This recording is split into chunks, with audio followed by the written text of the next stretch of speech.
afternoon and welcome to the Midday News here on CNC3 and the TBC Radio Network. I am Bhavita Gopal-Chan. Thank you so much for joining us. Top of the news at this time.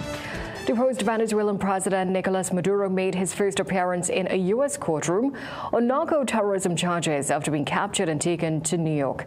Maduro and his wife appeared before a judge for a required court hearing, beginning a legal battle over whether he can be on trial in the U.S. Let's go to CNN for the latest. Nicolas Maduro, the ousted Venezuelan president, arrived by armed motorcade to a courthouse in New York Monday morning, wearing handcuffs, where he's preparing to face drugs and weapons charges. He and his wife, Celia Flores, were dragged from their bedroom during a large-scale U.S. military operation, according to two sources familiar with the matter.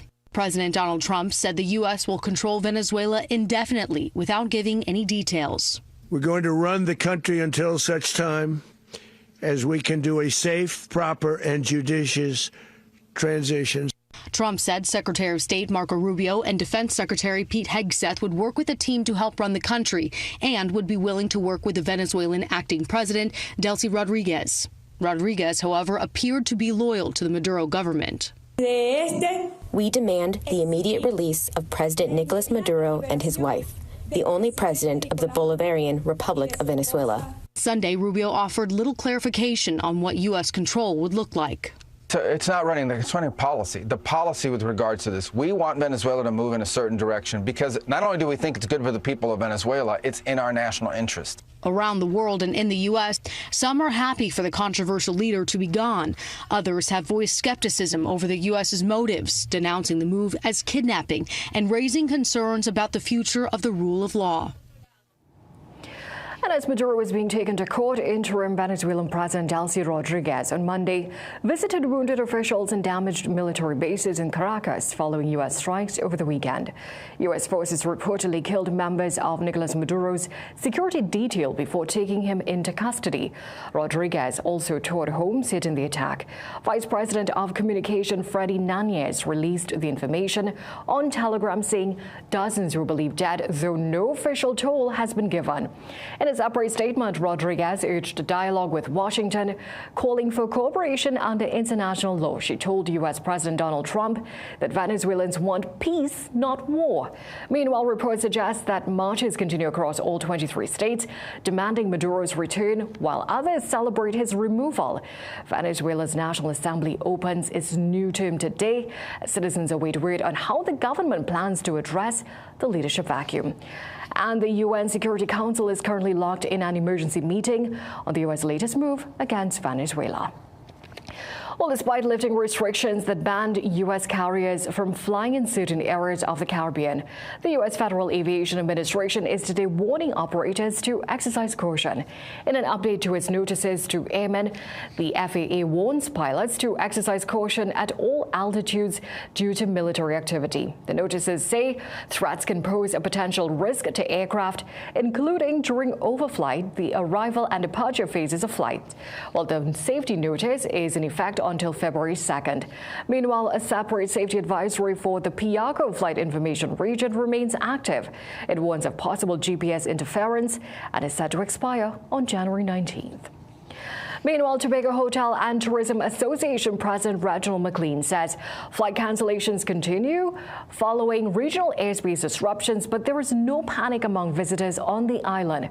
McLean says hotels across Tobago have been receiving cancellations and rebooking requests as U.S. flights are rerouted or called off following developments involving former Venezuelan President Nicolas Maduro. Well, he adds while the situation is still unfolding, most visitors currently on the island going about their business as normal. McLean admits the industry is in a wait-and-see mode as operators try to assess how long the disruptions may last and what impact they could have on occupancy levels. We have not had a single problem here, barring the cancellations that have started coming in. Our guests are all going about their business as normal. When you talk to people, some people are not even aware of what's happening and they're not too concerned.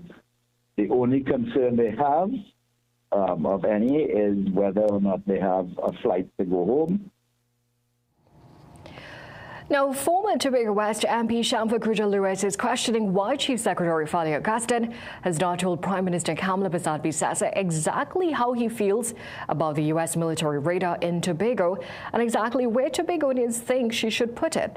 At a PM political meeting on Saturday, Kuja-Lewis said Augustin appears afraid to challenge the Prime Minister on the issue, despite previously being quick to publicly attack former Prime Minister Dr. Keith Rowley. She said Tobago was never consulted about the radar and that its presence makes Tobago a target and puts the island at risk, especially at a time of heightened tensions in the region. Kuja-Lewis said Tobagonians deserve to know out of their 41 constituencies why Tobago. It's interesting how they had all that back for Rowley and the PNM, but you either have to watch your tone, and in most cases, you can't say a word. Just take the thumping from Kamala and the UNC. So no, Fali. Don't talk to me and don't talk to Tobagonians from your political pulpit. I want you to take that same energy to Kamala. Express to her how Tobagonians really feel about the radar. Well, Kuja-Lewis called on residents to demand answers and action. Well, staying with developments in Tobago, with ASP Oswin Subaru already on pre-retirement leave, and ACP Earl Eli now confirming he too is on his way out of the Tobago division. Both men are assuring Tobagonians that the island's hard-won drop in murders will be maintained despite the leadership changes. Subaru and Eli took command of the Tobago division during the island's bloodiest period, when more than 90% of murders were committed using firearms. A year later, police data showed the island recorded a sharp turnaround, with murders falling from 26 in 2024 to just 10 in 2025, the lowest figure seen in years. Now, as Eli prepares to exit by the end of this month, concerns have been raised about whether the island can maintain that momentum without his leadership. One man can do the job by himself. So the result in Tobago is a result of a team effort. And I mean, just one person being removed from the team that was developed shouldn't create such a significant negative impact. And then Tobago will be given leadership who has a certain level of experience. But the foundation has already been laid. Well, Eli said Tobago officers and the island's new executive are more than capable of building on the foundation already laid, adding that he is confident the division will continue to deliver positive results.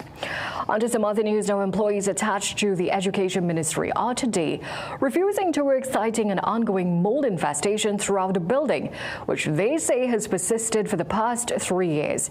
Speaking with CNC3 News this morning, workers from Taubin Port of Spain, which houses the Finance and Accounts Division, who asked to remain anonymous, said the situation has become unbearable, raising serious health concerns.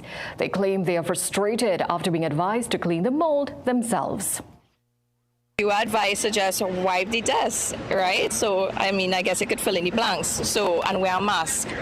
That does not deal with the root issue. I wish I would have told the ministry on, as far as I could recall, 3 occasions.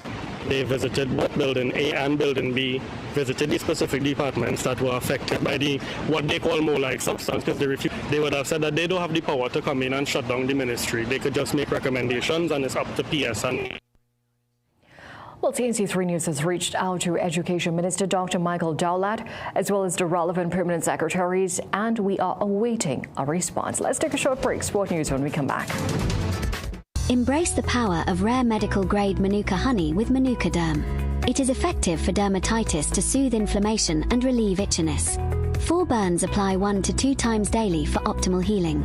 For psoriasis and eczema, Manuka Derm hydrates and moisturizes the skin. It reduces scaling and speeds recovery for xerosis. Even for acne, it balances pH, exfoliates, and fights bacteria. Unlock the healing benefits of Manuka Derm today. Available at pharmacies nationwide. This is Rishma. Rishma is on yet another date in a stressful quest for the one.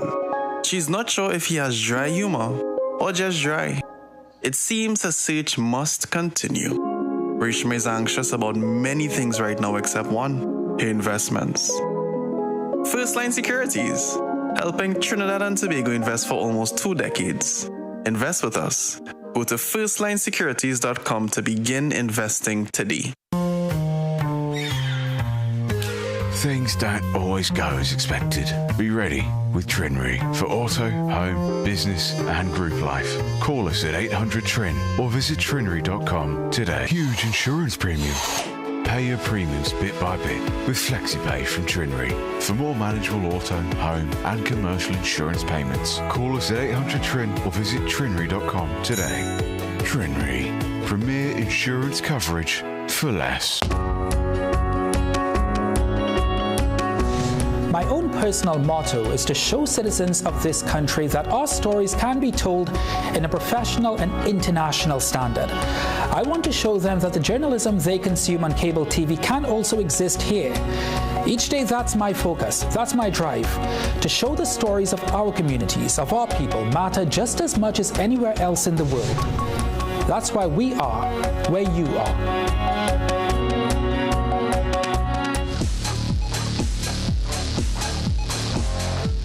TNT's top track and field athletes were celebrated last Saturday as the National Association of Athletics Administrations staged its annual awards ceremony at the National Racquet Center in Tacarigua, with Leo Bertrand and Keyshawn Walcott headlining the event. But Rajiv Suritsing has the details. Fresh off claiming the top honors at the Trinidad and Tobago Olympic Committee Awards just days earlier, Bertrand and Walcott doubled up by being named Senior Female and Senior Male Athletes of the Year, respectively, capping outstanding 2025 seasons for both. Walcott's award crowned a landmark year for the Olympic champion, who returned to the summit of the javelin world by capturing gold at the World Athletics Championships in Japan with a season-best throw of 88.16 meters. Bertrand was equally dominant after a season highlighted by personal bests of 10.92 seconds in the 100 meters and 22.54 in the 200. World Championship silver medalist Jereme Richards was named the most outstanding men's track athlete after clocking a national record 43.72 seconds in the 400 meters, while Tyra Gittins Spotsville took the Women's Field Athlete of the Year award. Youth and junior athletes also shone, with Carifta double gold medalist Christopher Sammy earning Youth Male Athlete of the Year, O'Shea Cummings taking the female equivalent, and Jaden Marchand and Janea DeGans claiming the Junior Male and Female Athletes of the Year, with elite performances and rising young talent on display. The 2025 NAAATT Awards highlighted a thriving era for Trinidad and Tobago track and field. Rajiv Suritsing, CNC3 Sport. Well, that's it for sport. It's back to a break.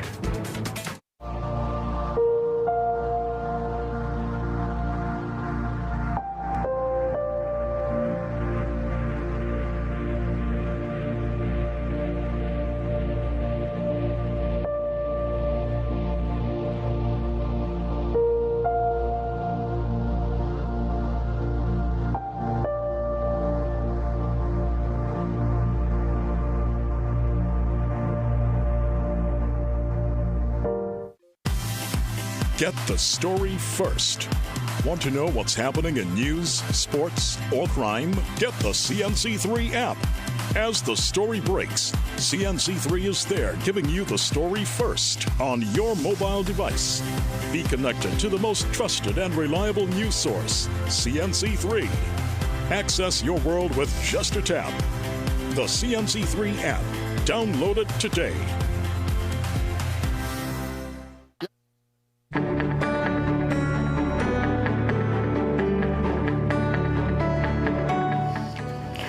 CARICOM leaders have called for peaceful dialogue following the U.S. invasion of Venezuela and the arrest of Nicolas Maduro. The CARICOM Bureau says the situation is of grave concern and could affect neighboring countries.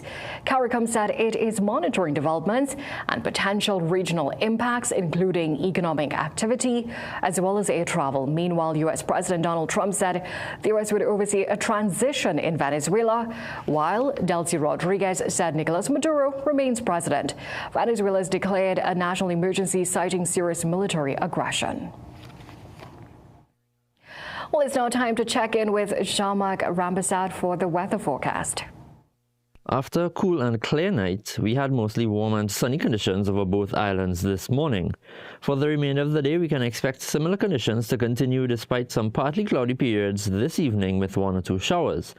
Looking ahead, the predominantly sunny conditions are expected to continue for the week, with Wednesday and Thursday having just a slightly higher chance of some showers. The warm days and cool nights are also expected to persist.